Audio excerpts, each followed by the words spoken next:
اور جو لوگ اللہ کے بارے میں بعد اس کے کہ اسے مومنوں نے مان لیا ہو جھگڑتے ہیں، ان کے پروردگار کے نزدیک ان کا جھگڑا باطل ہے، اور ان پر اللہ کا غضب ہے اور ان کے لیے سخت عذاب ہے۔ اللہ ہی تو ہے جس نے سچائی کے ساتھ یہ کتاب نازل کی اور عدل و انصاف کی ترازو بھی۔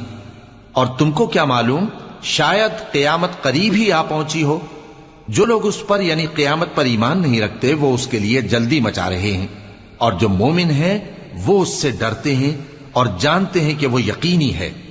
دیکھو جو لوگ قیامت میں جھگڑتے ہیں وہ پرلے درجے کی گمراہی میں ہیں۔ اللہ اپنے بندوں پر مہربان ہے، وہ جس کو چاہتا ہے رزق دیتا ہے اور وہ زور آور ہے، غالب ہے۔